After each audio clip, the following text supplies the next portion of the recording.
नीट UG 2026 परीक्षा में कथित पेपर लीक और अनियमितताओं के विरुद्ध में अखिल भारतीय विद्यार्थी परिषद ने नागपुर के संविधान चौक पर आंदोलन किया। इस आंदोलन में राष्ट्रीय मंत्री पाल किन्ना की भी मौजूद रही। प्रदर्शन के दौरान छात्रों ने हाथों में बैनर और पोस्टर लेकर परीक्षा प्रक्रिया में पारदर्शिता और दोषियों पर सख्त कार्रवाई की मांग उठाई है। और एबीवीपी का कहना है कि लाखों विद्यार्थी वर्षों की मेहनत के बाद राष्ट्रीय स्तर की परीक्षाओं में शामिल होते हैं, लेकिन पेपर लीक और अनियमितताओं की घटना उनके भविष्य के साथ गंभीर अन्याय है। पायल किनाके अखिल भारतीय विद्यार्थी परिषद राष्ट्रीय मंत्री।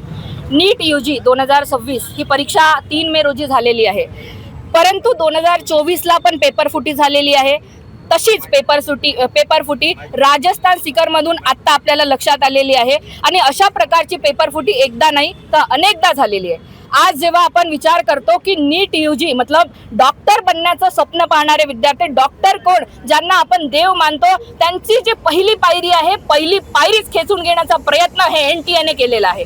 आज जेव्हा बघतो की लाखो विद्यार्थी, करोडो विद्यार्थी स्वप्न डोळ्यामध्ये डॉक्टर बनण्याचं स्वप्न घेऊन 10x10च्या खोलीमध्ये अभ्यास करत असतात, त्यांच्या विद्यार्थ्यांच्या मागे त्यांच्या आई बाबांची मेहनत लागलेली असते, त्यांच्या आई बाबांचं तन मन धन लागलेलं असते। कुठेतरी कर्जबाजारी होऊन, कुठेतरी गहने ठेवून, कुठेतरी जमिनी ठेवून तो मुलगा डॉक्टर झाला पाहिजे, ती मुलगी डॉक्टर झाली पाहिजे, याच्यासाठी सगळेजण प्रयत्न करत असतात। परंतु एनटीए सारखी परीक्षा प्रणाली, एनटीएची कार्यप्रणाली आज कुठेतरी या विद्यार्थ्यांना अपयश देऊन राहिलेली आहे। वारंवार ही परीक्षा रद्द करून मला असं म्हणायचं आहे की एनटीए आपला विश्वास गमवत आहे का? आणि दुसरं म्हणजे एनटीए वारंवार अशा प्रकारच्या गडबडी करून खरंच विद्यार्थ्यांना न्याय देऊन राहिली आहे का?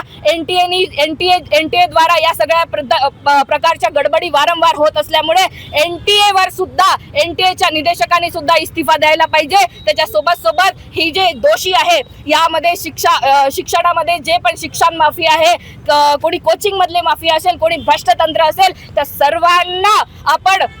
सर्वांना डिटेक्ट करून समोर आणायला पाहिजे। त्यांच्यासाठी कठोरात कठोर कारवाई करायला पाहिजे, कारण या देशामध्ये आर्थिक घोटाळा झाला तर मोठे कायदे आहे, या देशामध्ये वाढू माफियांसाठी मोठे कायदे आहे, या देशामध्ये भ्रष्टाचार झाला तरी सुद्धा मोठे कायदे आहे। पण पेपर फुटी सारख्या घटनेला सामान्य घटना म्हणून पाहणाऱ्यांसाठी मोठा कायदा नाही आहे। पेपर फुटी सारखी घटना ही मास लेवलची पेपर फुटी आहे आणि या घटनेला सुद्धा देशद्रोह म्हणून बघायला पाहिजे। या घटनेच्या या दोषींना सुद्धा गुन्हेगार म्हणून बघायला पाहिजे, कारण भारत देशाच्या सीमेवर सैनिक जर सीमा सांभाळत असेल तर भारत देशाच्या राष्ट्राचं भविष्य हा विद्यार्थी आहे। म्हणून या विद्यार्थ्यांना न्याय देण्यासाठी आणि या विद्यार्थ्यांच्या वतीने न्याय मागण्यासाठी आज अखिल भारतीय विद्यार्थी परिषद नागपूर महानगरामध्ये विदर्भ प्रांताच्या केंद्रावर मोठ्या संख्येने निदर्शन करून राहिलेली आहे। यासाठी आजचं एक निदर्शन होतं।